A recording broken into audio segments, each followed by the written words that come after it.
Hello, a very warm welcome back to Coding for Real with Neil. I am your host and my name is Neil. This course is PHP for Real, where we talk all things PHP and we apply it to real world scenarios. Now, very quickly, I just want to tell you a story. I was at some serviced offices the other day and they needed help getting their TV to work. And they had one of those universal remotes, the ones that work with all the TVs. And it was honestly, it was great. Um, Now, after using that, I don't know if I would ever be able to go back to using a remote that only has one task. When there's these remotes that work with multiple things and they have multiple uses, why would you go back to something that only has one use? Anyway, in today's lesson, we're going to discuss the differences between working with PHP and HTML and how we're going to output PHP to a browser. That's enough of me dribbling. Let's get into the lesson.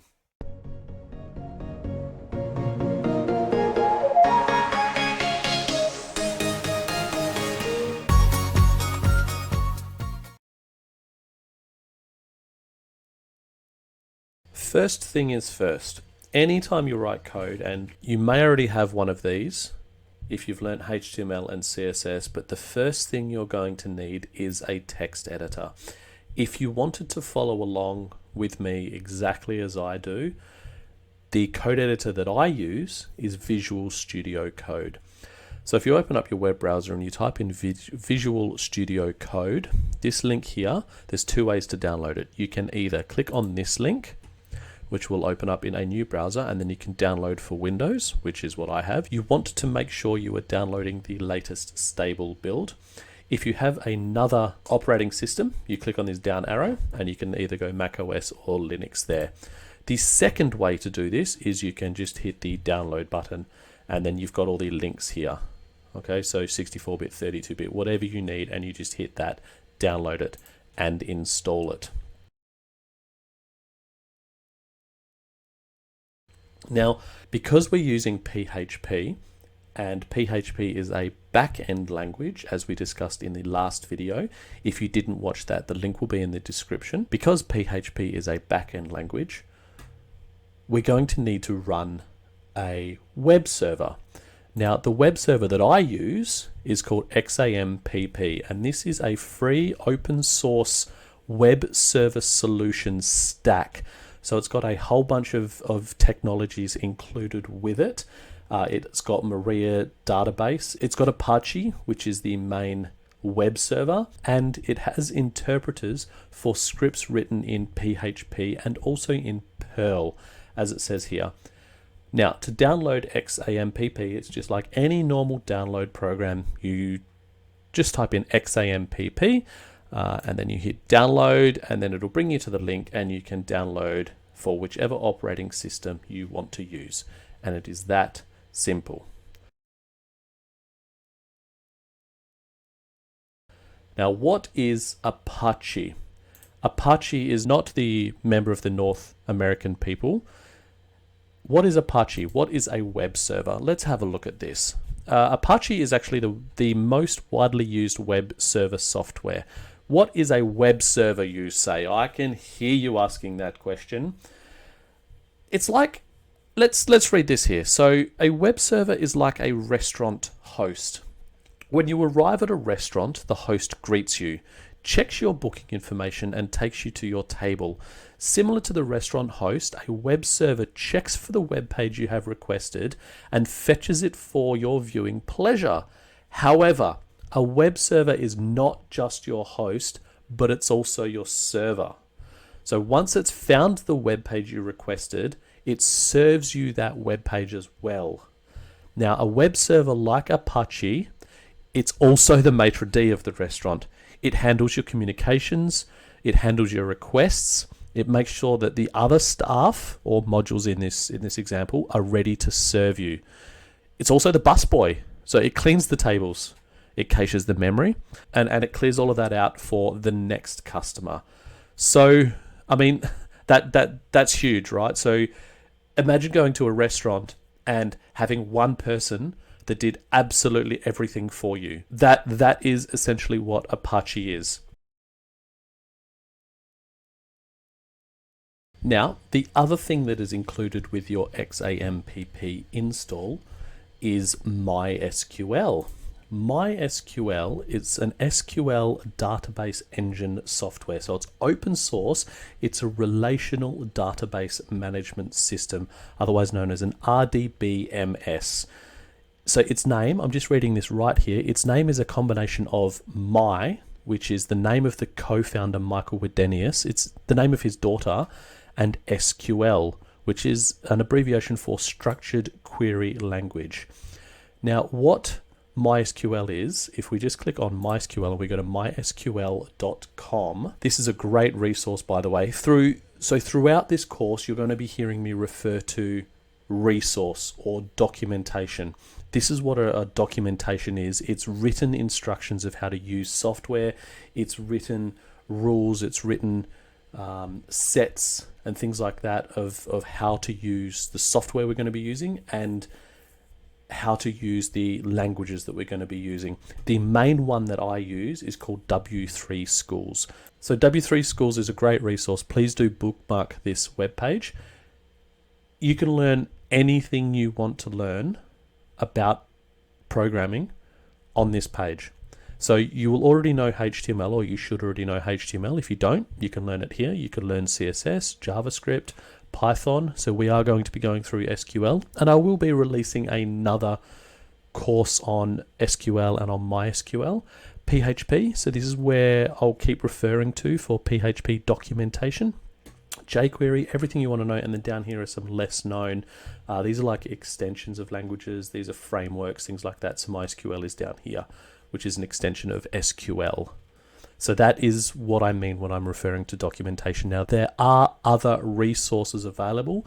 W3 Schools is just the one that I use. So back to MySQL documentation. Over here, it's got all the information you need to know about MySQL. So essentially, what MySQL is, it allows you to manage a database. MySQL is how you are going to be doing the CRUD methodology on your database, and we will touch a little bit on MySQL in this website because PHP is bridging the gap between the front end, HTML, CSS, and the database, MySQL, run through the Apache server. So we will be touching a little bit on MySQL in this course, but the main purpose of this course is for PHP.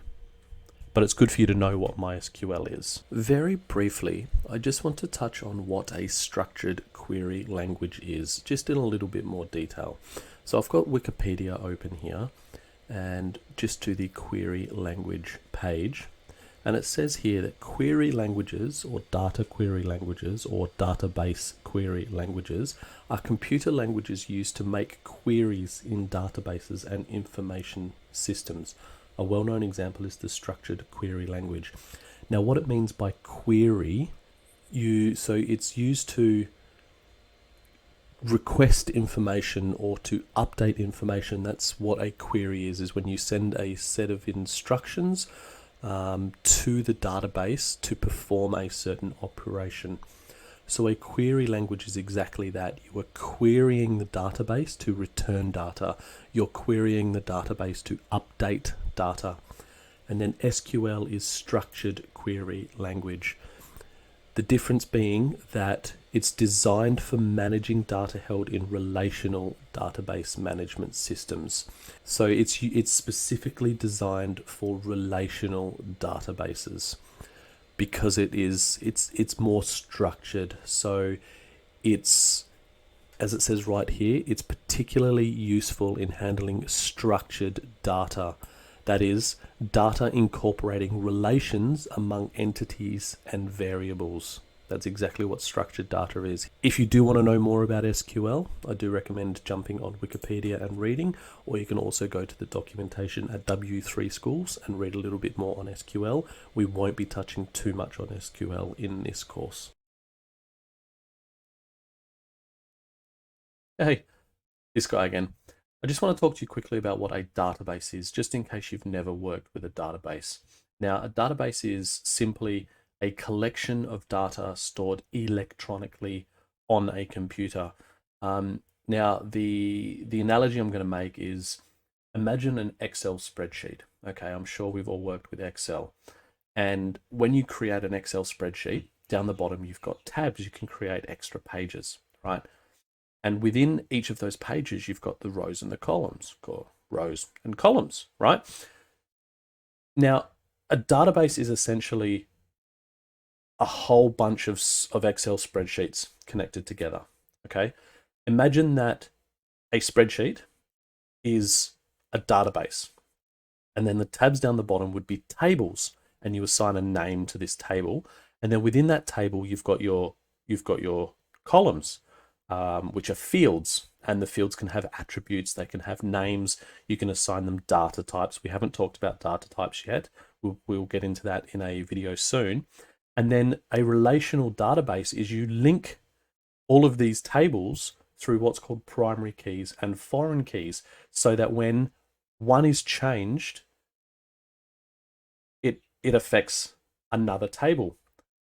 In a very broad sense, that's what a database is. But if you just think of it as a collection of data, each section of data is interrelated, but you have to connect them.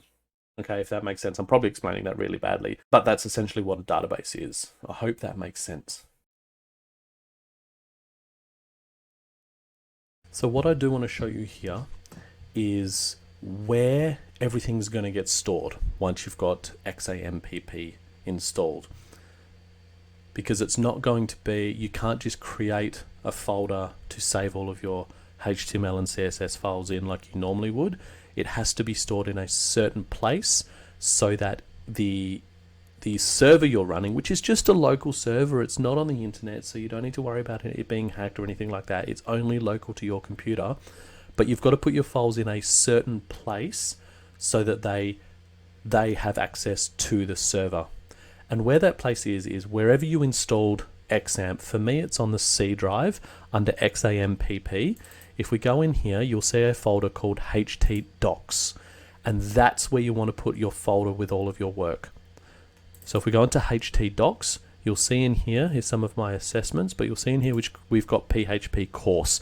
So this means that any file I put inside the PHP course within XAMPP, it's going to be able to access the server. So we'll be able to render it and see the PHP files that we create. Let's go into PHP course. So in here, as you can see, it's blank. We haven't created anything yet. I just want to show you quickly how you create a PHP file. So normally, when you're creating a HTML file, you'd right click, you'd go new, text document, and you would delete all of this mumbo jumbo out and you'd type index.html, right? Very, very simple. And now you've got an index.html and you can open that in your code editor and create a web page. It's exactly the same for PHP, except all you do is you change this to PHP. Now, if you remember the little story I told you in the intro about the universal remote, the reason I told you that story was, in this instance, PHP is the universal remote, HTML is the ordinary remote.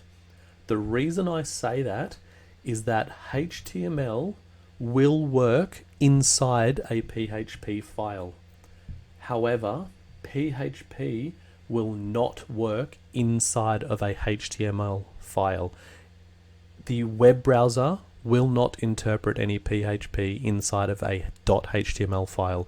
So what I want you to get used to is, from now on, only create .php files.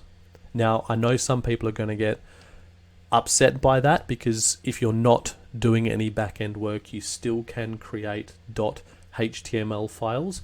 But the reason I say that is, why would you work with a file that's only got one use, which is HTML, when you can just create a PHP file? Then it's extendable. If you then later on want to add in a database, you can, because you've already got the foundations there. So please, from this point on, get in the habit of using the universal remote, which is PHP. So what I wanted to show you really quickly is a working example of HTML and PHP. So here I've got Visual Studio Code open and I've got two very, very simple documents. This first one here is a .html file with the title of HTML. It has a H2 saying this is HTML in a HTML document, and then it's got some PHP here. We'll learn about this, but you can already see that my code editor does not like it. And then this is PHP just saying echo, this is PHP in a HTML document. This second file here is exactly the same, .php, the title is PHP. We have a H2 saying this is HTML in a PHP document, and then the PHP we are echoing out, this is PHP in a PHP document. If we go over here, so here we're in our local host, so we've got our server running. As you can see here, so with the HTML, this is a HTML in a HTML document, but the PHP is not being displayed. Whereas over in PHP, we have this is HTML in a PHP document, and this is PHP in a PHP document. I just wanted to show you this to illustrate what I mean when I say that use the universal remote, because as you can see here, PHP, it's just not rendering in the HTML document, whereas in the PHP document, both are rendering. And it's the same for CSS. You can also use CSS in a PHP script. Congratulations, you've made it to the end of lesson 2. In this lesson, you have learnt what the difference between PHP and HTML is, how to output PHP to a browser, and also how to install the code editor that we're going to be using, and how to install, and also what a local server is. So very briefly, I just want to let you know that the next lesson is really, really exciting. It's going to be all about variables. It's the meat and potatoes of what coding is. Every coding language has variables. So I'm really, really excited to show you all about that. Tune in next week.